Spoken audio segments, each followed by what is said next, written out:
नमस्कार, मैं हूं आपके साथ अविनाश कर। न्यूज राउंड अप में बहुत स्वागत है आप सभी का। शुरुआत करेंगे रायपुर से मिल रहे एक बड़े अपडेट के साथ। लाखी नगर गणेश पंडाल को लेकर अपडेट ये है कि पर्दे से अब गणेश की प्रतिमा ढक दी गई है। विसर्जन तक ढक कर रखी जाएगी प्रतिमा।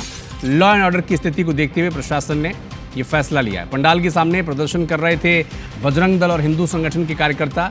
पंडाल के सामने अश्लील डांस के बाद ये पूरा विवाद गरमाया था और हर दिन 1 लाख से ज़्यादा लोग यहाँ प्रतिमा देखने पहुंचे थे। लेकिन एक बड़ा अपडेट ये है कि लाखी नगर गणेश पंडाल को लेकर कि अब पर्दे से इस गणेश प्रतिमा को ढक दी गई है और विसर्जन तक ये प्रतिमा ढक कर ही रखी जाएगी।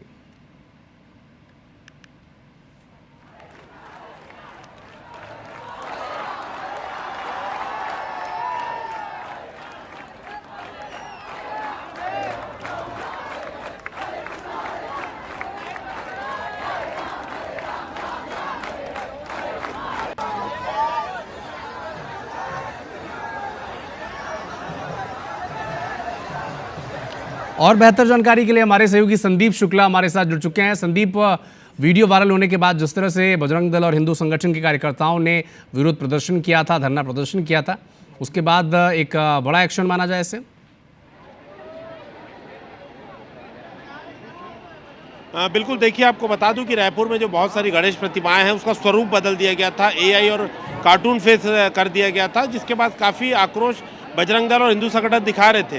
इस पूरे मामले का पटाक्षेप हो गया था। लेकिन कल लाखी नगर गणेश पंडाल के सामने से एक वीडियो वायरल हुआ था 10 सेकंड का, जिसपे जो डर्टी पिक्चर होती है, डर्टी पिक्चर है, उसका एक गाने पे एक ग्रुप डांस कर रहा था। उसके बाद ये विवाद काफ़ी तूल पकड़ गया। बजरंग दल के लोग, शिवसेना के लोग, तमाम लोग यहाँ पर पहुँचे और ये मांग करी कि समिति संचालकों के खिलाफ एफआईआर की जाए और प्रतिमा का विसर्जन किया जाए। हालांकि समिति के लोगों ने बताया कि जो ग्रुप डांस करने आया था उस ग्रुप ने इस गाने को धोखे से बजा दिया था और 10 सेकंड में फिर वीडियो बंद कर दिया गया। अभी बड़ा आपको बता दें निर्णय कि 2 दिन के लिए पर्दा लगे रहेगा। 2 दिन बाद जब विसर्जन होगा उस समय प्रतिमा को निकाल के सीधा विसर्जित किया जाएगा। तब तक जो छोटी प्रतिमा है उसकी पूजन पाठन और सब भंडारा चलता रहेगा। भीड़ आपको अविनाश हम दिखा दें, कम से कम रायपुरा चौक से लेकर सारथी चौक तक अभी 50 से 60 हज़ार लोग ये हैं। यह जितनी भीड़ आपको दिखाई दे रही है ये इसी गणेश पंडाल के लिए उमड़ती है। लेकिन रायपुर में जैसा हम लगातार कवरेज कर रहे थे कि प्रतिमाओं का स्वरूप बदला जा रहा था, विकृत किया जा रहा था। कई जगह जो रिद्धि सिद्धि जो साथ में भगवान गणेश की पत्नियां हैं उनके कपड़ों को भी काफ़ी विवादित तरीके से लगाया गया था। तो प्रशासन के साथ साथ देखिए पुलिस बल भी काफ़ी बड़ी संख्या में मौजूद है। विवाद का पटाक्षेप हो गया है। संत समाज से कुछ लोग आए थे, समिति के लोगों ने उनके निर्णय का सम्मान करते हुए निर्णय लिया है। एसपी पोर्ते साहब हमारे साथ हैं। सर, दर्शकों को बता देंगे भी 2 दिन क्या व्यवस्था रहेगी? आप ले लीजिए, समिति से ले लीजिए, इनका ले लेना, उनका ले उठी लीजिए ना। सर, बता देंगे दर्शकों को 2 दिन क्या व्यवस्था रहेगी? अभी 2 दिन के लिए ये पर्दा बंद रहेगा और छोटी गणेश जी की जो मूर्ति है यहाँ पर स्थापित है उनकी पूजा अनवरत होती रहेगी। तो अविनाश, आपने सुना तहसीलदार राम मूर्ति दीवान जी, तो 2 दिन ये पर्दा लगा रहेगा। प्रतिमा, जो बड़ी प्रतिमा लोग देखने पहुंच रहे थे उन्हें निराशा जरूर जाएगी। लेकिन काफी कहीं ना कहीं एक संदेश पूजा अर्चना होगी या नहीं संदीप? कि विरोध जो हो रहा है, ये प्रतिमा का स्वरूप बदला जा रहा है। जी फिर कहेंगे, दोहराएंगे, पूजा अर्चना होगी या नहीं, क्योंकि प्रतिमा को तो ढक दिया गया है। जी बिल्कुल पूजा अर्चना होगी। अभी भी देखिए, अभी आरती खत्म हुई है और जो समिति के लोग हैं वो लोगों में प्रसाद बांट रहे हैं। तो पूजा अर्चना, भंडारे पे कोई रोक नहीं है, क्योंकि लोग रायपुर के अलावा आसपास के शहरों से भी पहुंच रहे हैं। तो भक्तों को प्रसाद दिया जा रहा है। हाँ, ये है क्योंकि प्रतिमा को लेकर, स्वरूप को लेकर विवाद था, तो इसे जो है वो ढांक कर रखा जाएगा। लोग हालांकि मांग कर रहे हैं इसे खोलने के लिए, लेकिन लॉ एंड ऑर्डर की बात थी। तो कुल मिला के देखेंगे पूरे रायपुर में ये बहुत सारी प्रतिमाएं हुई थी कि एआई और कार्टून कैरेक्टर जैसा चेहरा था। कल जो वीडियो वायरल हुआ उसके बाद काफ़ी विवाद बढ़ गया था। तो कहीं ना कहीं आगे जो नवरात्रि आने वाली है और अगला जो गणेश पक्ष रहेगा, उम्मीद करते हैं कि भगवान का मूल स्वरूप वैसी का वैसे ही रहेगा, वरना हिंदू समाज के ही 2 पक्षों में टकराव की स्थिति ये निर्मित होते रहेगी। तो कहीं ना कहीं प्रशासन को भी ध्यान देना पड़ेगा, हिंदू समाज को भी देना पड़ेगा। बजरंग दल के लोग अगर मूर्तिकारों से बैठक करते हैं तो सारी चीज़ें हैं, विवाद खत्म होता जाएगा। हालांकि अभी के लिए पटाक्षेप हो गया है। जो अन्य विवादित मूर्तियां थी वहाँ भी, जहाँ कपड़ों को लेकर विवाद था, वहाँ भी कपड़े ढाक दिए गए हैं, मूर्ति में कुछ परिवर्तन किया गया है। फिलहाल विवाद खत्म हो गया है। जी, नजर बना के रखिएगा, अपडेट आपसे आगे मिलेंगे। बहुत शुक्रिया संदीप। इधर मुख्यमंत्री विष्णुदेव साय ने बलरामपुर रामानुजगंज जिले के स्थित लूतिया बांध के टूटने की घटना पर नाराजगी व्यक्त की। गुरुवार को उन्होंने मंत्रालय में जल संसाधन विभाग की समीक्षा करते हुए कड़े शब्दों में चेतावनी देते हुए कहा कि भविष्य में इस तरह की गलती किसी भी स्थिति में बर्दाश्त नहीं की जाएगी। सीएम साय ने नाराजगी प्रकट करते हुए कहा कि मैदानी अधिकारी और कर्मचारी फील्ड में जाकर नियमित निरीक्षण नहीं करते हैं, जिसके चलते ये स्थिति बनती है। स्कूल शिक्षा मंत्री गजेंद्र यादव ने मंत्रालय में समग्र शिक्षा विभाग के अधिकारियों की विस्तृत समीक्षा बैठक ली। इस बैठक में राज्य में संचालित शैक्षणिक योजनाओं, कार्यक्रमों और गतिविधियों की समीक्षा की गई। उन्होंने निर्देश दिए कि राज्य के सभी सरकारी स्कूलों में शिक्षा की गुणवत्ता सुधार, विद्यार्थियों की शैक्षणिक उपलब्धियों में वृद्धि और आधारभूत सुविधाओं की उपलब्धता सुनिश्चित की जाए। वहीं व्यावसायिक शिक्षकों की भर्ती में सबसे अधिक शिकायत आने पर मंत्री ने नाराजगी व्यक्त की। उन्होंने कहा कि व्यावसायिक शिक्षकों की भर्ती में किसी प्रकार का लेन देन बर्दाश्त नहीं किया जाएगा। दोषी पाए जाने पर कठोर कार्रवाई होगी। गड़बड़ी की पुलिस से जांच कराने के निर्देश दिए। मंत्री यादव ने अधिकारियों को चेतावनी दी कि भ्रष्टाचार के प्रति जीरो टॉलरेंस की नीति अपनाई जाएगी। छात्रों को वितरित की जाने वाली सामग्रियों की गुणवत्ता सर्वोच्च स्तर पर होनी चाहिए। उन्होंने स्पष्ट किया कि घटिया या निकृष्ट सामग्री देने वाले आपूर्तिकर्ताओं को ब्लैकलिस्टेड किया जाए। इधर कांकेर के लोकसभा से सांसद भोजराज नाग अपने एक अनूठे अंदाज के चलते हमेशा सुर्खियों में बने रहते हैं। एक बार फिर से उनका एक वीडियो सोशल मीडिया पर वायरल हो रहा है, जिसमें वो जल जीवन योजना के तहत कार्य कर रहे ठेकेदार को जमकर फटकार लगाते दिखते हैं। साथ ही उन्होंने पीएचई विभाग के कार्यपालन अभियंता को ठेकेदार पर कार्रवाई के निर्देश दिए हैं। दरअसल ये वायरल वीडियो बुधवार को सांसद भोजराज नाग केशकाल विधानसभा के हिर्री गाँव पहुंचे थे, जहाँ उन्होंने ग्रामीणों से मुलाकात कर उनकी समस्याओं को सुना। और इसी दौरान ग्रामीणों ने बताया कि उन्हें पानी की काफ़ी किल्लत हो रही है। नल जल योजना के तहत पानी की सप्लाई बिछा दी गई है, लेकिन उसमें अब तक पानी आना शुरू नहीं हुआ है। ग्रामीणों की शिकायत पर सांसद बिफर गए और ठेकेदार को फटकार लगाई। वो घर का उसका पंप है, नल है नहीं, वो बताएगी। तुम क्या बताओगे? सुबह बन जाएगा सर। सुबह बन जाएगा। इतना दिन से साले होश नहीं था क्या? देख रहा है साहब, हाँ, कार्रवाई करो इसके विरुद्ध, है नहीं? फोकट में काम नहीं कर रहा है, ठेकेदारी उतर जाएगा। समझता है? बदतमीज कह के ढंग से बात क्या कर। जब वो बता रही है पानी नहीं आ रहा है, तो क्या होतारी मार रहा है? मुंह बंद रख, मुंह बंद रख। वो घर का उसका पंप है, नल है नहीं, वो बताएगी। तुम क्या बताओगे? सुबह बन जाएगा सर। सुबह बन जाएगा। इतना दिन से साले होश नहीं था क्या? देख रहा है साहब, हाँ, कार्रवाई करो इसके विरुद्ध, है नहीं? फोकट में काम नहीं कर रहा है।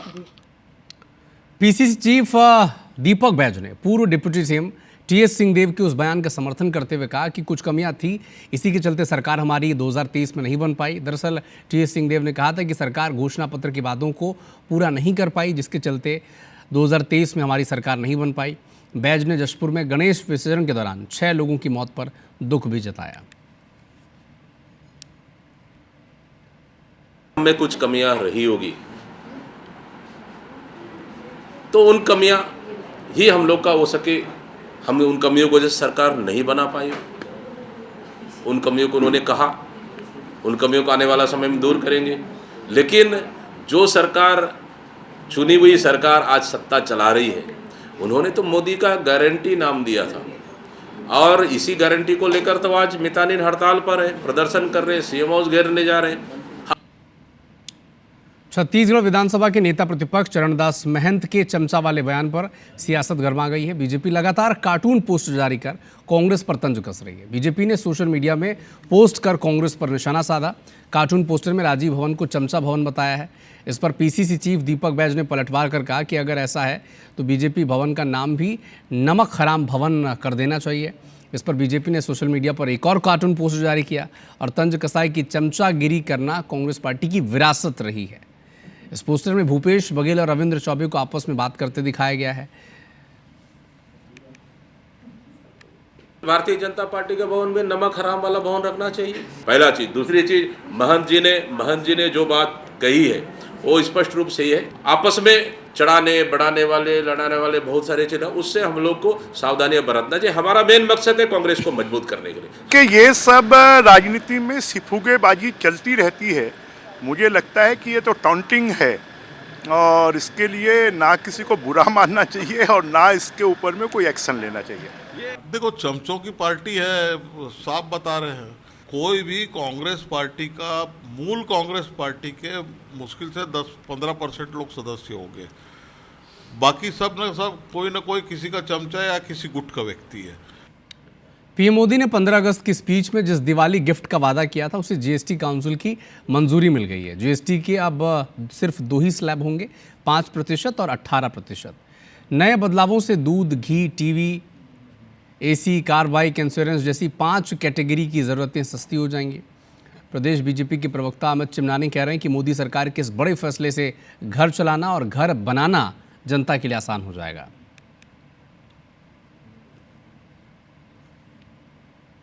सरकार के इस निर्णय से अब घर चलाना और घर बनाना दोनों आसान हो गया है। जीएसटी जो गुड्स एंड सर्विस टैक्स था, अब उसके साथ साथ goods and simple tax, good and simple tax के रूप में भी उसको हम जान सकेंगे।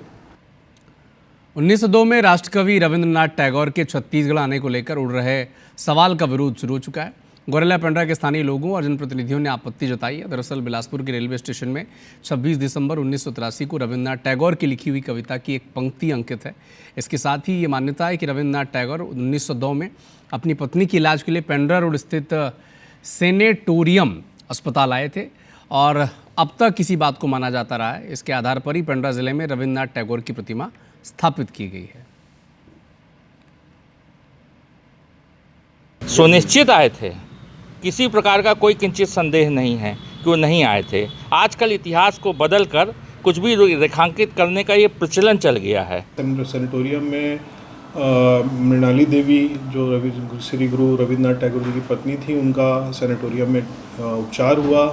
उपचार उपरांत तो काफ़ी समय तक उन्होंने यहाँ समय बिताया और यही मान्यता है कि उनकी मृत्यु भी यहाँ हुई।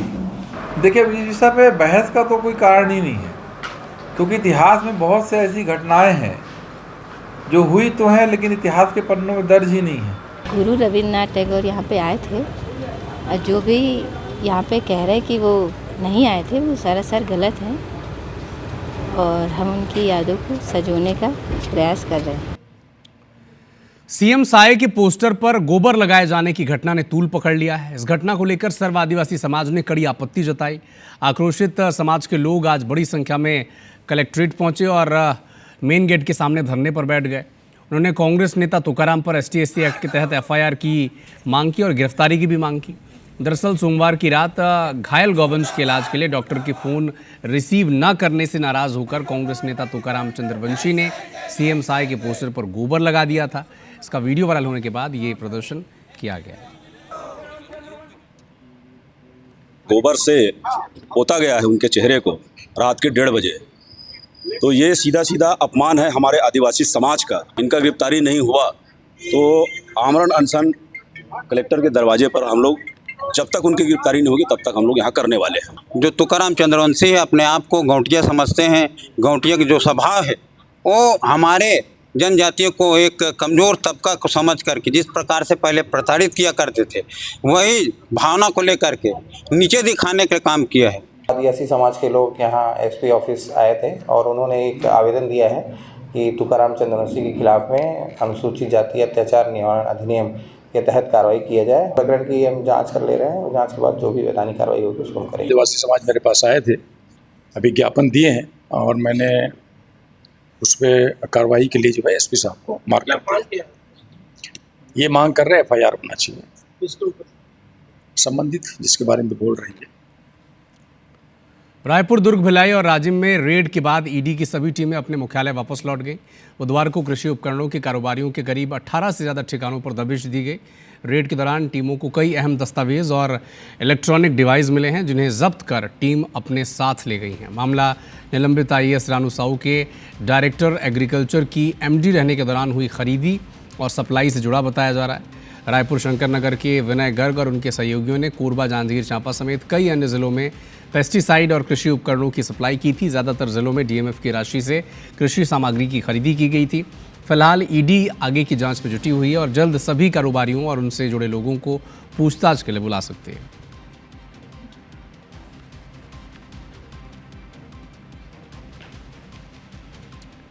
नव्या मलिक को गुरुवार को रायपुर की अदालत में पेश किया गया। अदालत में नव्या को 2 दिन की पुलिस रिमांड पर फिर से भेजा गया है।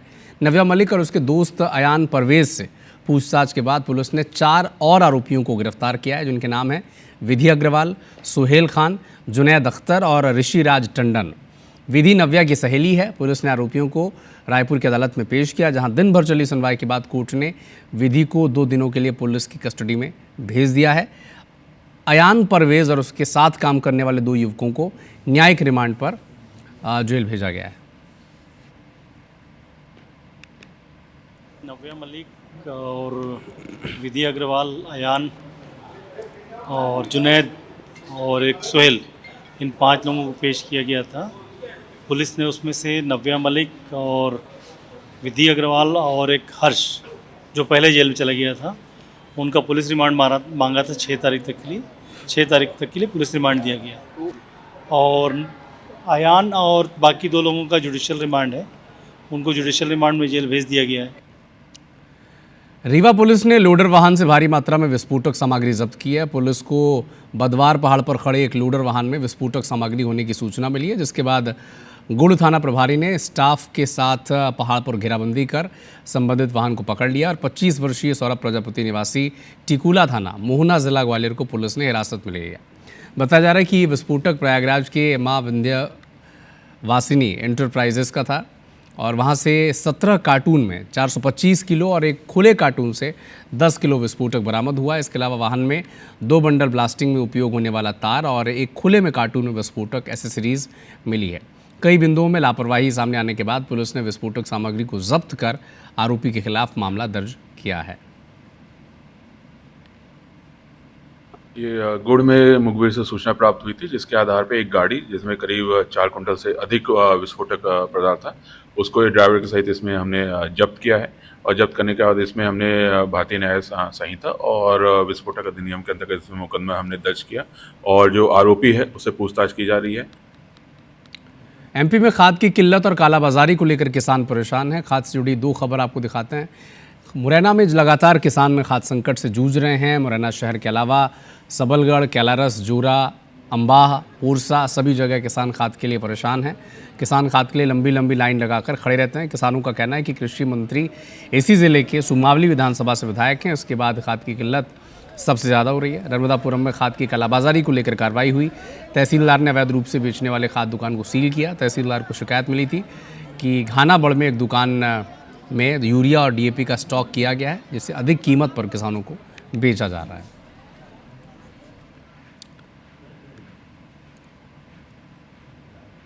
इधर रीवा में खाद मांग रहे किसानों को बिस्किट खिलाकर लाठियों से पीटने के बाद एक बार फिर से सियासत गर्मा गई। कांग्रेस सरकार पर हमलावर है। इसी बीच सतना से बीजेपी के सांसद ने अपनी ही सरकार को चिट्ठी लिखकर घेर दिया है। खाद की उपलब्धता का दावा लगातार सरकार कर रही है, लेकिन खाद की किल्लत की खबर लगातार आती है। खाद वितरण में भी पुलिस के साए में ये सब होता है। ऐसे में आरोप कालाबाजारी के लग रहे हैं।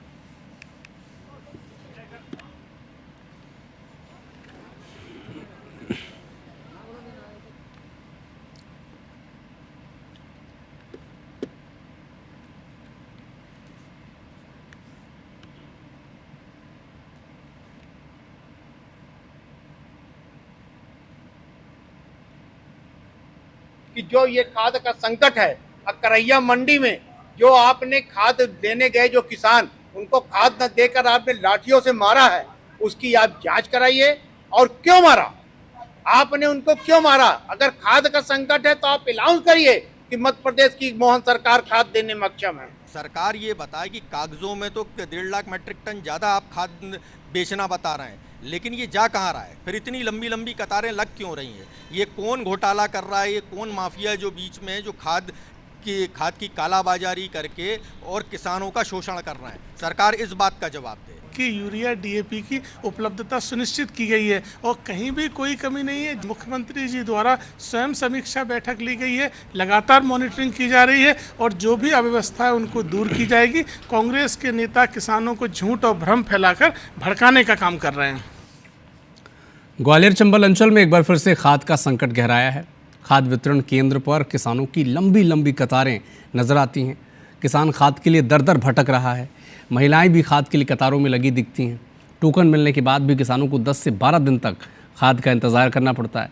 कलेक्टर कह रहे हैं कि बारिश अच्छी हुई है, ऐसे में किसान लोग धान की फसल बोनी ज़्यादा कर रहे हैं, इसलिए खाद की क्राइसिस आ रही है।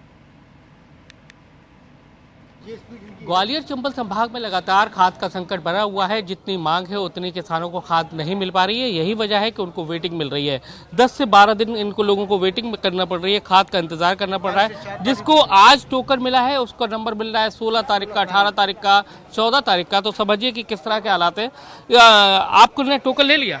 हाँ सर, टोकन ले लिया। तो कब का, आज कितनी तारीख है और कब का आपको खाद का नंबर मिला है? सर हमको 16 तारीख का मतलब 11 नंबर दिया गया है। हाँ? 16 तारीख को हमको टोकन दिया गया है। तो आज तो 4 तारीख है, 16 तारीख यानी कि कितने दिन बाद? साहब आज कम से कम है 10-15 दिन बाद टोकन की लाइन में लगा हुआ है और जैसा कि उसको कहा जा रहा है कि 10 से 12 दिन क्या दिक्कत आ रही है? जैसे कहा जा रहा है कि आज टोकन ले रहे हो तो 10-12 दिन बाद नंबर आएगा। आज टोकन ले रहे हैं तो ये 16 तारीख का डेट दे रहे हैं और 16 तारीख में क्या प्रोसेस होता है यहाँ पे कोई पता नहीं है। तो ऐसे कैसे काम चलेगा? जरूरत तो आज है आपको, 12 दिन बाद क्या पता क्या स्थिति हो। क्या कर सकते हैं, सरकार का जो नियम है और कुछ खाद नहीं मिल पा रहा, शॉर्टेज चल रही है। तो क्या यहाँ की स्थिति है कि पूरे ग्वालियर चंबल संभाग में इस तरह की स्थिति है? पूरी ग्वालियर की स्थिति है जाएंगी। आप देखेंगे किसान एक नहीं, दो नहीं, बल्कि सैकड़ों किसान आपको लाइन में मिलेंगे और जैसा कि उनका कहना यही है कि जो उनको जरूरत खाद की आज है, लेकिन जिस तरह से खाद का जो नंबर आ रहा है 10 से 12 दिन तक का आ रहा है, तो कहीं ना कहीं वेटिंग के चक्कर में वो परेशान हो रहे हैं। लेकिन वेटिंग का नंबर जरूर मिल रहा है, लेकिन उनको यह भी तय नहीं है कि उस दिन उनको खाद मिल पाएगा भी या नहीं। कैमरामैन राजकुमार कुशवाहा के साथ नासिर गौरी, IBC 24 ग्वालियर। अपने नेट सोन एरिया और कृषकों की संख्या के मान से इसको डिस्ट्रीब्यूट किया जाता है। इसका एक फॉर्मूला रहता है विधिवत, जैसे कि जितना भी हम लोगों को खाद बाहर से डिस्ट्रिक्ट के लिए अलॉट होता है उसमें सोसाइटीज़, मार्कफेड और प्राइवेट शॉप्स के बीच में एक पर्टिकुलर रेशियो में ये डिस्ट्रीब्यूट होता है। NHM कर्मचारियों पर सरकार की ओर से की गई कार्रवाई के बाद अब इसे लेकर जमकर आक्रोश देखा जा रहा है। बिलासपुर में नेशनल हेल्थ मिशन के 735 अधिकारी कर्मचारियों ने सामूहिक इस्तीफा देकर सरकार के खिलाफ विरोध दर्ज कराया। इधर दुर्ग में भी आंदोलनरत कर्मचारियों ने CMHO दफ्तर पहुंचकर इस्तीफा सौंपा। राजनांदगांव में भी आदेश के खिलाफ NHM कर्मचारियों ने सामूहिक इस्तीफा दिया। वहीं जगदलपुर में भी 887 NHM कर्मचारियों ने सामूहिक इस्तीफा सौंपकर विरोध जताया है। खैरागढ़ में भी रैली निकाली गई, विरोध प्रदर्शन किया गया, सामूहिक इस्तीफा सौंपा गया। बालोद में भी कर्मचारी रैली की शक्ल में CMHO दफ्तर वो पहुंचे हैं और सामूहिक इस्तीफा सौंपा है। सुकमा और जांजगीर में भी निलंबन आदेश की प्रतियां जलाकर विरोध किया गया और जांजगीर में बर्खास्तगी आदेश के विरोध में काली पट्टी बांधकर घेराव किया गया।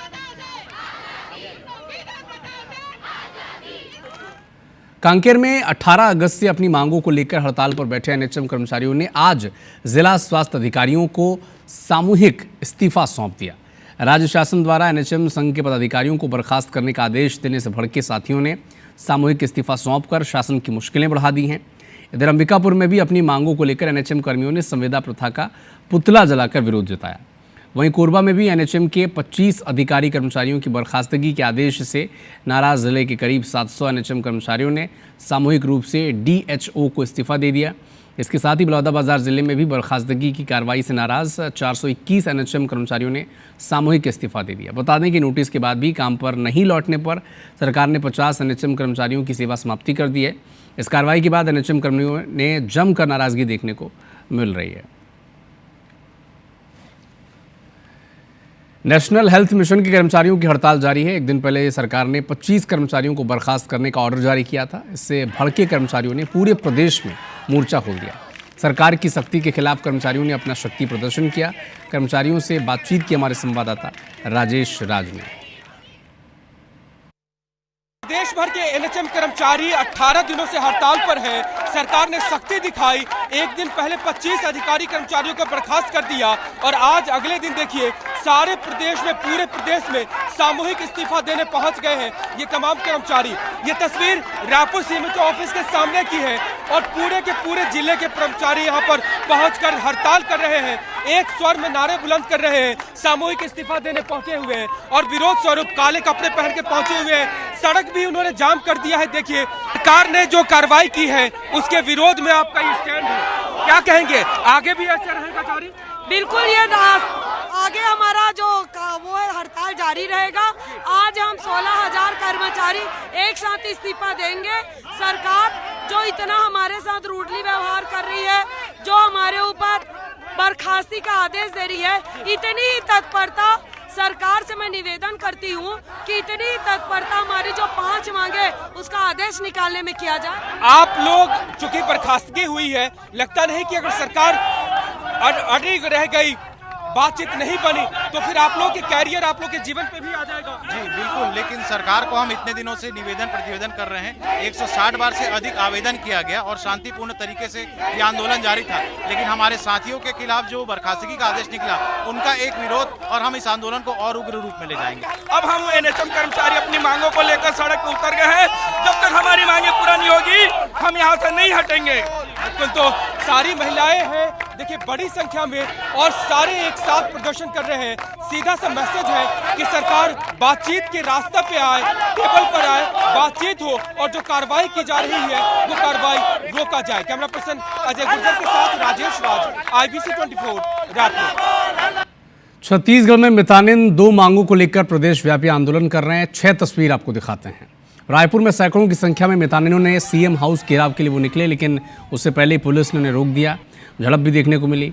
भिलाई में मितानिनों को पुलिस ने दुर्ग बॉर्डर पर रोक दिया। मितानिन सीएम हाउस का घेराव करने जा रही थी, लेकिन पुलिस ने पाटन के तरी घाट में खारून नदी के पास रोक दिया गया। आक्रोशित 500 से ज़्यादा मितानिनें धरने पर बैठी रहीं।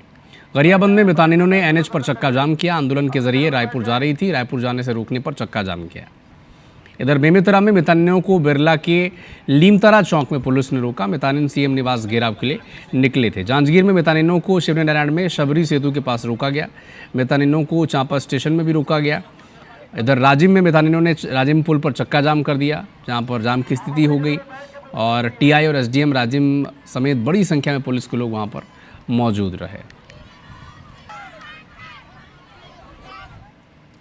2 मांग को लेकर मितानिन प्रदेशव्यापी हड़ताल पर रहे हैं। मितानिन रायपुर में सीएम हाउस का घेराव का ऐलान उन्होंने किया था, लेकिन जैसे ही वो रायपुर की तरफ कूच करने के लिए निकले, जगह जगह पुलिस ने उन्हें रोक दिया। 10,000 से ज़्यादा मितानिन रायपुर पहुंच गई, तूता धरना स्थल पर इकट्ठा हुई और सीएम हाउस का घेराव करने निकली थी, लेकिन पुलिस ने उन्हें थोड़ी देर बाद उन्हें रोक दिया। हालांकि मितानिन ज़बरदस्त वहाँ पर प्रदर्शन करती नजर आई और आखिरकार पुलिस की समझाइश के बाद वो वापस लौट गई। हम लोग यहाँ पे नारेबाजी कर रहे हैं और हम लोग को पुलिस प्रोटेक्शन आगे नहीं जाने दे रही है। हम लोग का यही कहना है कि सीएम हाउस का घेराव करके, तो हम लोग का यही कहना है कि सीएम क्या यही रोड में रहते हैं क्या, कि स्वास्थ्य मंत्री यही रोड में रहते हैं? हम लोग 7 तारीख से धरना प्रदर्शन कर रहे हैं। हमारे का कहते हैं, हम लोग का 2 महीना हो गया हमारे परमानेंट बिल नहीं दे, 3 सूत्री मांगा था, 3 सूत्री। सरकार ने हमने जितने भी मांगे, जो 3 सूत्री मांग हमने की थी, उसकी एक भी मांग उन्होंने पूरी नहीं की है। हम पूरे के पूरे नुकसान में, वैसे भी 1 महीने से हम बैठे हैं, हम और भी बैठ सकते हैं, नुकसान उठा सकते हैं। बिल्कुल तैयार है, हम बिल्कुल जोश में हैं। हमको सरकार के घोषणा अनुसार हमारा अधिकार चाहिए, 1100 भूसी दक्षिणा नहीं चाहिए। तो जब तक हमारी मांगे पूरी नहीं होती हम लड़ेंगे। मैं ये बोल रही हूँ, जब 1 महीने से हम लोग हड़ताल में बैठे हैं, ठीक है, तो आज तो कोई सुनने नहीं आया और वादा वही नहीं किया है। हम लोग तो नहीं मांगे थे, है ना, तो वादा वही पूरा करेंगे और जब तक कि हमारा काम पूरा नहीं होगा हम हड़ताल में रहेंगे। हमारा मांग पूरा करें, उसके बाद हम संतुष्ट हो जाएंगे। हम ग्वालियर अंचल में तेज बारिश के बाद आसपास के सभी बांध लबालब हो गए हैं। स्थिति यह है कि शहरी इलाके के वीरपुर बांध, मामा का बांध और रमौआ बांध लबालब हो चुका है। लगातार बारिश के चलते बांध के कैचमेंट एरिया से लगातार पानी आ रहा है और इसके चलते बांध अब धीरे धीरे ओवरफ्लो होना शुरू हो चुका है। बांध को खोलने के लिए प्रशासनिक अफसरों के साथ जल संसाधन विभाग की टीम भी पहुंची, तो ग्रामीणों के साथ, स्थानीय लोगों के साथ बहस हो गई, क्योंकि वीरपुर बांध के गेट खोलने से डूब इलाके में जो मकान बने हैं वो उसकी चपेट में आ रहे थे।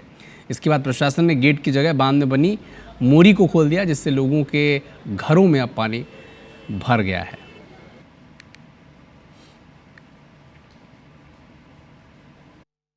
मैं इस समय मौजूद हूँ वीरपुर पे। ये जो बांध का पानी जो देख रहे हैं आप, ये 36 साल बाद ये बांध भरा है। और जैसा कि यहाँ से जो पानी निकल रहा है ये इसकी मोरी हुआ करती थी और इसको खोला गया है। 2 घंटे में आप देखिए कि पानी यहाँ तक आ चुका है। लगातार ये पानी का जो बहाव है वो बढ़ रहा है, क्योंकि ये जो बांध है बहुत पुराना बांध है, लेकिन अभी तक इसको खोलने की जरूरत नहीं पड़ी थी। अभी भी जो डूब क्षेत्र वाला इलाका है जिसे प्रशासन अतिक्रमण मानता है, उन लोगों के घर डूब क्षेत्र में आ गए हैं। ये लोग परेशान हैं कि अब उनको निकलना कैसे होगा, घर से बाहर कैसे निकलेंगे, राशन कैसे आएगा, दूध कैसे आएगा, बच्चों को कैसे, क्या होगा आप लोगों का क्या? पानी भर गया, मकान में निकल नहीं पा रहे, रास्ता नहीं है निकलने के लिए। हाँ, रास्ता कहाँ है, अब निकलने कहाँ है? कितनी देर पहले ये इतना पानी हो गया? कितनी देर में ये इतना पानी हो गया? 12 बजे से। अच्छा, हाँ हाँ, कैसा पानी नहीं है तो यहाँ पालन बढ़िया जाते हम, कोई पानी बोई नहीं है। उधर पालंग से पानी निकल रहा, रोड़े पालंग से, बिन गार्डन वाले ने बंद करवा दिया, बारिश ने कुछ कही नहीं, कुछ भी नहीं बताया कि जे भी नहीं कहा, नहीं तो आप व्यवस्था ही कर लेते। कुछ यहाँ पे कुछ नहीं बताया, ना जे बोला कि भाई ये खुलने वाला है कि नहीं है, कुछ भी नहीं बोला। छोटे छोटे बच्चों को लेके, एक बच्चा बहू के हुआ छोटा सा, अभी पैदा हुआ, अंदर सो रहा है, तो अब इनको लेके मैं कहाँ जाऊंगी? तो कितनी परेशानी आ रही है? ऐसे आप जैसे कितने लोग हैं जो प्रभावित हैं? आप जैसे एक दो लोग नहीं है यहाँ, पूरी गली ही है 400-500 लोगों की। तो आप देखेंगे कि कई सारे जो लोग हैं, आपको ये दिखाई दे रहे हैं, आपको ये दिखाते हैं, ये जो पॉइंट्स है, मतलब लोगों के घरों के सामने में पानी भर गया है। दूसरी ओर देखेंगे तो उनके वहाँ भी दूसरी साइड भी पानी जा रहा है। तो इस तरह से जो पानी का जो बहाव है लगातार बढ़ता जाएगा। और जैसा कि मैंने कहा कि ये जो पानी है कम से कम 5 लाख से ज़्यादा आबादी को प्रभावित करेगा। देखना यही है कि जो लोग अभी फंसे हुए हैं, जिनको प्रशासन अतिक्रमणकारी मानता है और जिनको अभी तक निकालने को लेकर कोई व्यवस्था नहीं की गई, लेकिन आगे क्या प्लान बनाता है ये देखने वाली बात होगी। कैमरामैन राजकुमार कुशवाहा के साथ नासिर गौरी, IBC 24 ग्वालियर। भोपाल के शाहपुरा इलाके में स्थित फॉर्च्यून पार्क कॉलोनी में उस वक्त बवाल मच गया जब एक बिल्डर और उसके गुंडे JCB लेकर आ पहुंचे, जिन्होंने घंटों हंगामा किया, तोड़फोड़ भी की। दरअसल बिल्डर कवर्ड कैंपस के बीचों बीच अपने ट्रकों के लिए सड़क बनाना चाहता था, लेकिन जब कॉलोनी के लोगों ने विरोध किया तो वे अपने गुंडों के साथ मिलकर हंगामा करने लगा। कॉलोनी वासियों ने बताया कि सड़क बनाने के मामले में तहसीलदार ने पहले ही 2 बार बिल्डर के दावे को खारिज उसने कर दिया है, फिर भी बिल्डर ज़बरदस्ती कर रहा है। रहवासियों ने यह भी आरोप लगाया कि SDM की अनुमति के बगैर नायब तहसीलदार भी बिल्डर के गुर्गों के साथ मौके पर पहुंचे थे। सर क्या है कि इस सी संकरण के नाम से दोनों तरफ कॉलोनी के राइट में और लेफ्ट में दोनों तरफ प्लॉट हैं। एक प्लॉट जो राइट साइड में है, ये दक्षिण में साउथ में है, उस पर ये ऑलरेडी कंस्ट्रक्शन कर रहा है। इसकी कनेक्टिविटी कंक्रीट रोड से है। उसके बाद भी जो है ये इधर से रास्ता मांग रहा है। इस कॉलोनी के आसपास जो कुछ लोगों ने तथाकथित मध्य प्रदेश से बाहर के लोगों ने 2 जो प्लाट लिए हैं, उनके कतिपय असामाजिक तत्व यहाँ जो भोपाल में एक्टिव हैं, यहाँ आज नायब तहसीलदार को लेकर के बिना SDM की अनुमति के वो यहाँ आए और JCB मशीन लेकर के आए और सीधे दीवार रास्ता तोड़ने लगे। और सबसे पहले JCB तो आई है, उसके पहले उनकी 3 से 4 गाड़ियाँ आई हैं और भर भर के लोग आए हैं गाड़ियों में। और हमारा जो भी सामान था उसके ऊपर वो गाड़ियाँ चलाते हुए बिल्कुल स्पीड से गए हैं जैसे गुंडे होते हैं। यहाँ से हमने कहा यहाँ से नहीं निकल पाएगी, पर वो लोग माने ही नहीं और बिल्कुल आगे निकालते जा रहे थे, उसको आगे बढ़ाते ही जा रहे थे। सब आजी भी बैठी हुई थी यहाँ पे, वो मतलब सुन ही नहीं रहे थे बिल्कुल। तो बस हम लोग सब डरे हुए थे। और तहसीलदार की गाड़ियाँ 4-5 गाड़ियाँ एक साथ धड़धड़ाते हुए आ गई। यहाँ जगह भी नहीं होते हुए पे भी बच्चे खेल रहे हैं, ये महिलाएं हैं, उनका कोई उसमें ध्यान नहीं दिया। उन्होंने ज़बरदस्ती जानबूझ करके धड़धड़ाते हुए अंदर चले गए। बड़ी बड़ी गाड़ियाँ आके खड़ी हो जाती हैं और वहाँ से बिल्कुल गुंडे स्टाइल के लोग उतरते हैं। हम लोग सेफ नहीं हैं और ड्रोन के थ्रू वो लोग सब तरफ देखते हैं।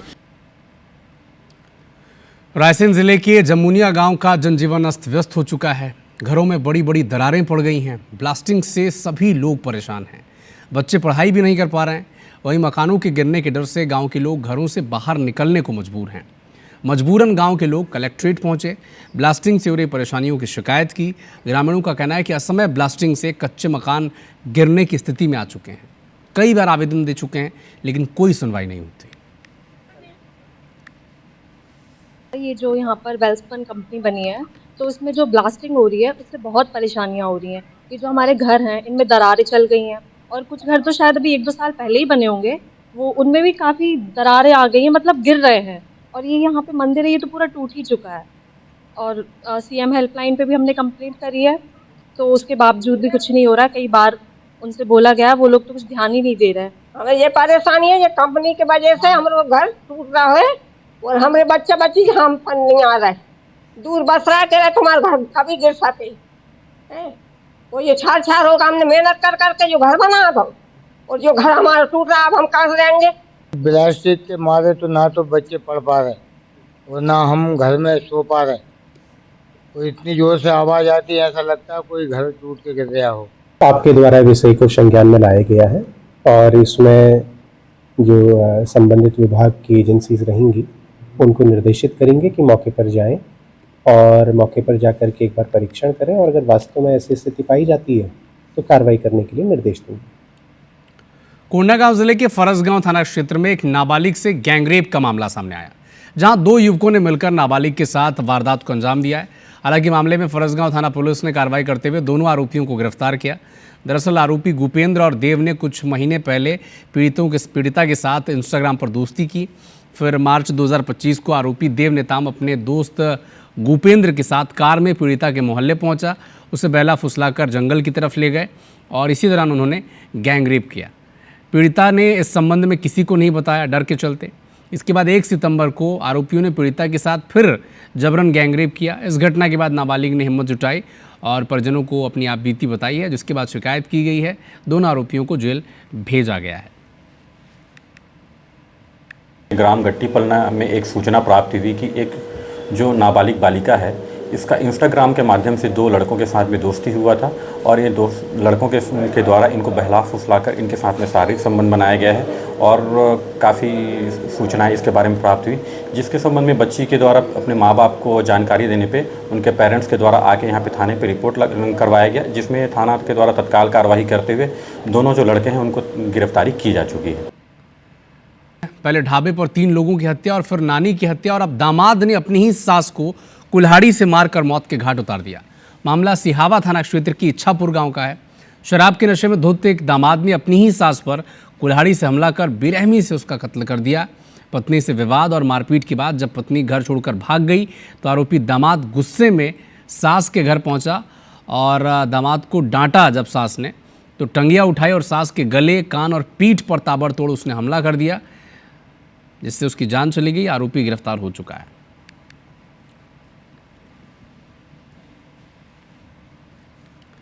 ग्वालियर शहर में एक हिट एंड रन का मामला सामने आया, जहां बाइक सवार 3 युवकों ने एक बुजुर्ग को जोरदार टक्कर मार दी। हादसे के बाद युवकों ने घायल बुजुर्ग को अस्पताल के गेट पर छोड़कर भाग गए। इस दौरान बुजुर्ग की मौत हो गई। इधर युवकों पर कार्रवाई न होने से परिजन आक्रोशित हैं और थाने में पहुंचकर उन्होंने खूब हंगामा भी किया है। इस दौरान 2 पुलिसकर्मियों के साथ मारपीट भी हुई। माहौल कुछ देर के लिए बहुत तनावपूर्ण हो गया था। परिजन कह रहे हैं कि पुलिस को ठोस कार्रवाई नहीं कर रही है। पुलिस का कहना है कि जांच की जाएगी तभी कार्रवाई होगी।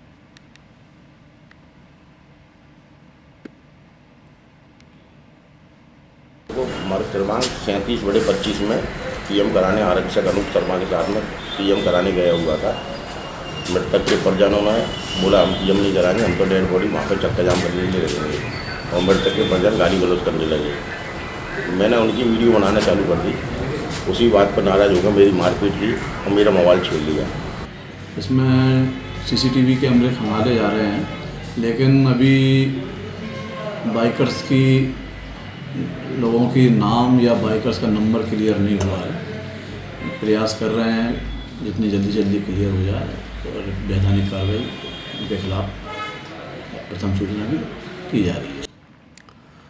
अब आपको रेलवे के दोहरे रवैये से जुड़ी एक कहानी बताते हैं कि आखिर अपने रिकॉर्ड का दावा करने वाला रेलवे यात्री सुविधाओं पर क्यों काम नहीं कर पा रहा है और क्या इसकी सज़ा कौन भुगत रहा है। वो जनता जो ट्रेन के सफ़र के जरिए अपनी ज़िंदगी आसान करना चाहती है।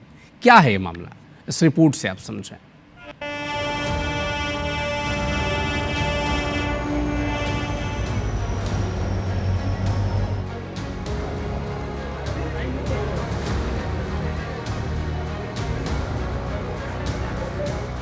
दक्षिण पूर्व मध्य रेलवे ने वित्तीय वर्ष 2025-26 में 100 मिलियन टन का माल परिवहन तय समय से 6 दिन पहले ही पूरा कर लिया है।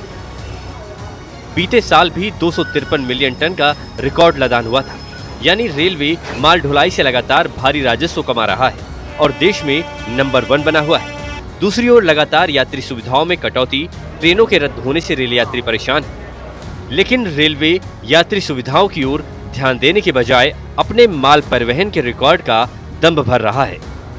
यहाँ से कोयला हो या सीमेंट, स्टील वगैरह की आपूर्ति पूरे देश भर में की जाती है। यहाँ लास्ट ईयर भी हमने 253 मिलियन टन का लदान किया था और इस साल भी हमने अभी तक 100 मिलियन टन को क्रॉस किया है। एक और दक्षिण पूर्व मध्य रेलवे माल परिवहन के रिकॉर्ड को पेश करते हुए फूला नहीं समा रहा है, तो दूसरी ओर लगातार रद्द हो रही यात्री ट्रेनों ने लोगों की मुसीबतें बढ़ा दी। बीते 6 महीने में 350 से भी ज्यादा ट्रेनों के 1000 से ज्यादा फेरे रद्द किए जा चुके हैं। इनमें लोकल ट्रेनों के साथ साथ लंबी दूरी की ट्रेनें भी शामिल हैं और ये सब रेलवे नेटवर्क के विकास कार्य को पूरा करने के हवाले के चलते किया जा रहा है। यानी माल ढुलाई के लिए सब कुछ ऑल इज वेल है, लेकिन यात्री सुविधाओं से किसी को कोई मतलब नहीं। असुविधा जो उठा रही हैं यहाँ, किसी प्रकार का सुविधा, इतना कमाऊ रेलवे जोन है बिलासपुर कहा जाता है, उसके बाद भी यहाँ की स्थिति ये है कि रेल लाइन बढ़ाया जा रहा है, यात्रियों के सुविधाओं के लिए केवल एक लालीपाप दिया जा रहा है। जबरदस्ती का दिया गया है लदान क्षेत्र में, क्योंकि अभी जो बरसात निकली है तो 2 महीने 2.5 महीने से तो खदानों में पानी भरा हुआ है, तो उतना साइडिंग में माल आ भी नहीं रहा है। दक्षिण पूर्व मध्य रेलवे की 3 प्रमुख परियोजनाएं अभी जारी हैं। झारसुगुड़ा बिलासपुर चौथी लाइन, कटनी अनूपपुर तीसरी लाइन और राजनांदगांव नागपुर तीसरी लाइन। इनका करीब 600 किलोमीटर का विकास कार्य चालू है। इनमें अधिकांश काम पूरे हो चुके हैं, शेष हिस्सों का काम जारी है, जिसके चलते लोग खासे परेशान हैं। अब मामले में कांग्रेस बीजेपी के बीच सियासी बयानबाजी भी जारी है। ये ट्रेनें 50-50 सालों से इसका स्टॉपेज था, चाहे वो बिल्हा हो, चाहे कोटा हो, बेलगेना हो, खुंगसरा हो, ट्रेनें रुकती थी। 4 साल से लदानों के चक्कर में इस ट्रेनों को बंद कर दिया गया था, जिसके कारण यात्री बहुत परेशान हुए। यात्री सुविधाओं के मामले में मैं आपको स्पष्ट कर देना चाहता हूं कि कल ही तोखन साहू जी के नेतृत्व में बिलासपुर के 4 स्टेशनों में और केंद्रीय रेल मंत्री जी के नेतृत्व में देश के विभिन्न स्टेशनों में जो कोरोना काल के समय से ट्रेनों के स्टॉपेज बंद थे, उनको प्रारंभ करके ऐतिहासिक निर्णय लिया गया है। कुल मिलाकर जिस तरह से रेलवे माल ढुलाई में रिकॉर्ड पर रिकॉर्ड पेश कर रहा है, लेकिन यात्री सुविधाओं को नजरअंदाज किया जा रहा है, उससे ये सवाल उठ रहे हैं कि क्या रेलवे की प्राथमिकता अब सिर्फ कमाई रह गई है? यात्री सुविधा से रेलवे का कोई सरोकार नहीं है। जितेंद्र थवाइट, IBC 24, बिलासपुर। मध्य प्रदेश के कर्मचारियों ने फेस्टिवल एडवांस 10,000 करने की मांग राज्य सरकार से की है। दीपावली से पहले कर्मचारी संघ ने फेस्टिवल एडवांस राशि बढ़ाने की मांग की है। MP सरकार ने पिछले 16 साल से कर्मचारियों को मिलने वाली फेस्टिवल एडवांस राशि में बढ़ोतरी नहीं की है, जबकि सरकार के द्वारा 10 किस्तों में 6.50% ब्याज के साथ फेस्टिवल एडवांस राशि की वसूली की जाती है।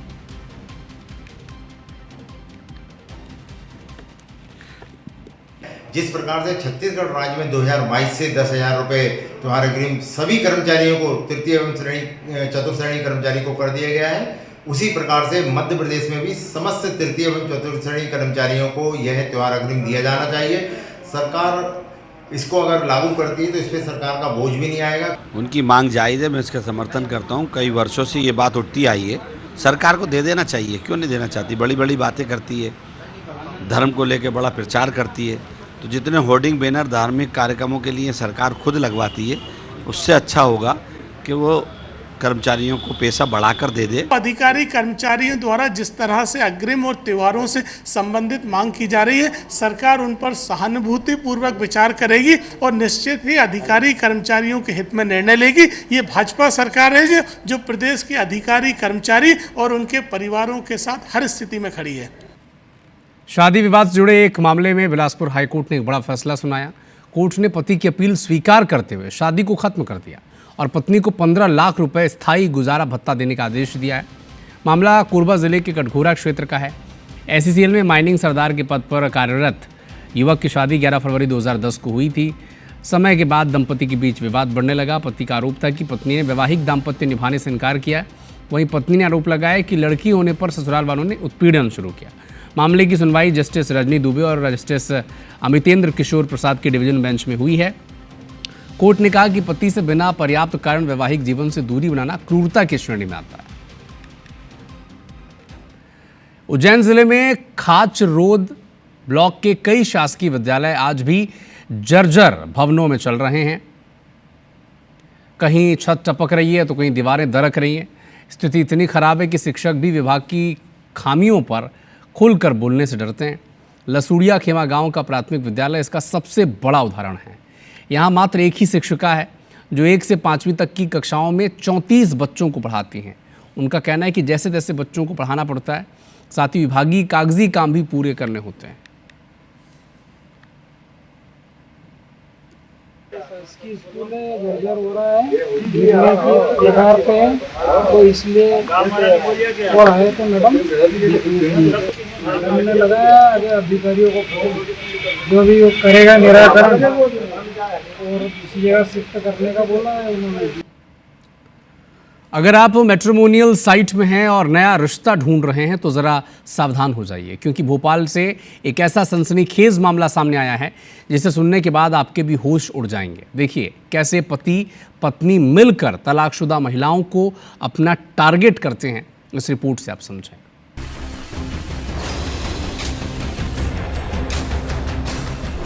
आरोपी अविनाश प्रजापति, जिसने पैसे कमाने के लिए अपनी पत्नी के साथ मिलकर ऐसी चाल चली कि सुनने वाला हैरान रह जाए।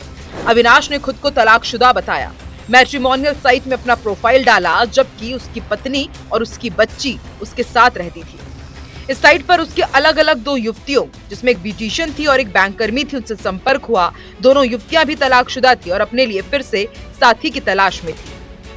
राजधानी भोपाल के बाग सेवनिया इलाके का ये वही प्रतीक गार्डन कॉलोनी है जहां पर 24 नंबर मकान में अविनाश रहता था। अविनाश ने इसी मकान में 2 महिलाओं से दुष्कर्म किया, जिसमें एक महिला ब्यूटिशियन है और दूसरी बैंक कर्मी। बताया जा रहा है कि अविनाश ने एक मैट्रिमोनियल साइट पर उन दोनों से दोस्ती की और खुद को तलाकशुदा बताया। अविनाश ने लड़कियों को अपने चंगुल में ऐसा फंसाया कि शादी के नाम पर उनसे पैसे ऐंठने लगा। यही नहीं, दोनों युवतियों के साथ उसने रेप भी किया और इस दौरान उसकी पत्नी ने इनका वीडियो बनाया और बाद में इसी वीडियो के आधार पर महिलाओं को ब्लैकमेल किया जाने लगा। पीड़ित महिलाओं का आरोप है कि जब उनके साथ इस कॉलोनी के मकान में दुष्कर्म किया गया तो उनका वीडियो बनाया गया। वीडियो बनाने वाला कोई और नहीं बल्कि अविनाश की पत्नी थी। पीड़ित महिलाओं का अचानक एक दूसरे से संपर्क हुआ तो अविनाश की पोल खुल गई। महिलाओं ने बाग सेवनिया थाने में शिकायत दर्ज करवाई है और पुलिस ने अविनाश को गिरफ्तार कर रिमांड पर ले लिया है। अविनाश प्रजापति नाम का एक व्यक्ति है जिससे उनका परिचय शादी.com के माध्यम से हुआ था, जिसने अपने आप को वहाँ डाइवोर्सी बताया था। 40 लाख रुपए उसने नगद और लोन के माध्यम से प्राप्त किए। कुछ मोबाइल भी उससे फाइनेंस करा के उसने किसी और को दिए थे। दूसरी पीड़िता से भी लगभग 28 लाख रुपए की इसी तरह से उसने ठगी करी थी। अविनाश को अभी हमने ले लिया है और रिमांड पर उसको लिया गया है। अविनाश की क्राइम पार्टनर उसकी पत्नी चंद्रिका अभी फरार चल रही है। पुलिस को उसकी तलाश है। हरप्रीत कौर रीन के साथ IBC 24 भोपाल। लोरमी में कुत्ते को लेकर शुरू हुआ विवाद 2 लोगों से होते हुए अब 2 गांव के लोगों के बीच पहुंच गया। इसी मामले को लेकर एक पक्ष के लोगों ने पुलिस प्रशासन के खिलाफ पक्षपात का आरोप लगाते हुए चिल्फी थाना का घेराव कर दिया।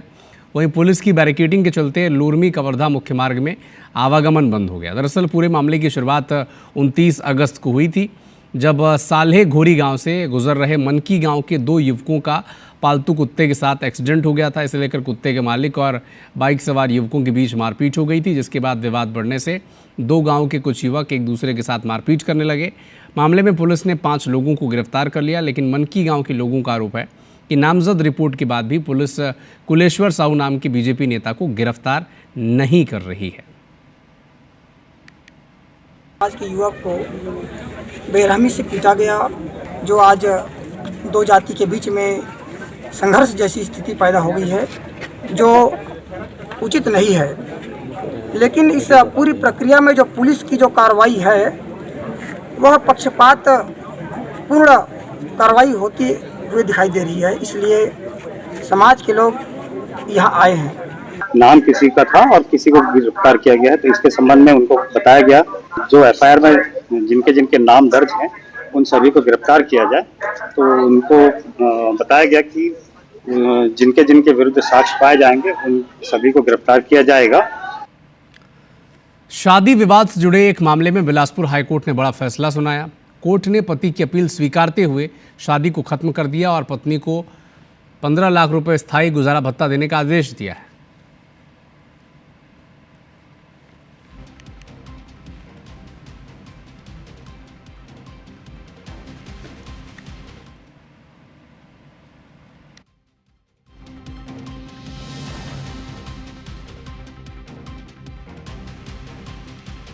रायगढ़ शहर के वार्ड में लगे स्ट्रीट लाइट के मेंटेनेंस को लेकर नगर निगम के पसीने छूट रहे हैं।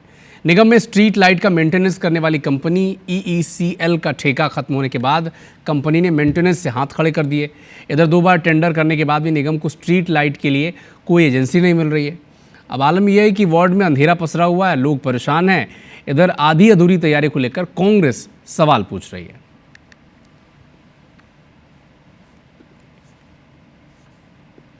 रायगढ़ नगर निगम में अभी लाइट के लिए किसी प्रकार के रिपेयरिंग की सामान नहीं है। जैसे कि हमने अपने वार्ड के लिए लगभग 20 से 25 दिन पहले कब से वार्ड में 5 से 6 जगह लाइट नहीं जल रही है, जिस शिकायत मैंने 5 या 6 बार किया। लाखों करोड़ रुपए की यहाँ स्वीकृति दे रहे हैं, वहाँ पे वार्डों में छोटे मोटे नाली सड़क मरम्मत और रिपेयरिंग के लिए तरसना पड़ रहा है। वो इस बात को साबित करते हैं कि केवल दिखावा हो रहा है। निश्चित ही यह समस्या जो है पूरे शहर में है, क्योंकि पुराना जिनका जो ठेका था उनका कार्य पूरा हो गया है और शहर में जितने वार्ड में जो लाइट अभी लगने हैं नया लाइट और जिसका रिपेयरिंग होना है लाइट का जो ख़राब पड़े हैं वो बहुत जल्दी रिपेयरिंग होकर के लाइट सभी वार्डों में चालू होने लगेंगे। अब तक आपने देखा और सुना होगा कि फसलों में कीड़ा लगने या फिर किसी तरह की कोई बीमारी होने पर दवाई का छिड़काव या कीटनाशक का इस्तेमाल किया जाता है। लेकिन आपको ये जानकर हैरानी होगी कि बलरामपुर जिले में एक ऐसा गांव है जहां फसलों को कीड़े मकोड़े या बीमारी से बचाने के लिए तंत्र मंत्र का सहारा लिया जाता है। ठीक सुना आपने, बलरामपुर के धंधापुर गाँव में सालों से ये परंपरा चली आ रही है। ग्रामीणों का कहना है कि वो पुरखों के बनाए नियम का पालन हर वर्ष करते हैं ताकि उनकी फसल सुरक्षित रह सके। लेकिन कृषि विशेषज्ञ इसे सही नहीं मानते। उनका कहना है कि अगर किसी भी फसल को कीड़े मकोड़े या बीमारी से बचाना है तो उसमें कीटनाशक बहुत ज़रूरी होता है। धान मने कीड़ा मकोड़ा लागल तेला हम भाई संसकला करू आथन पूरा गांव फिर के मिल के तेला तेकर निकाली कर देथन जंगल बटे पूर्व से चलत है हमार पर बहुत दिन होगी से हमार दादियों पुरखा हरे मतलब कि बिगई करत रहीन और चलात रहीन तो अभी हम खोलाहन मतलब कि चलाना पड़ी सकर लेको छुआ मना कर चला थी भाई। अब कीड़ा ककोड़ा गांव गली के मिल के कथे बैगा बनाई न है और सब कोई भाई मिल झुल के चलात हते हम गांव गली चलावत थी। कुछ किसान हैं जो अपने घर में जैसे इंसानों का झाड़ फूक करते हैं वैसे कीटों को भगाने का प्रयत्न कर रहे हैं, लेकिन ऐसे इसको हम वैज्ञानिक दृष्टिकोण से देखें तो किसी भी हद तक सही नहीं है। ये उनका पारिवारिक या पारंपरिक जो तरीके हैं इसको कर रहे हैं।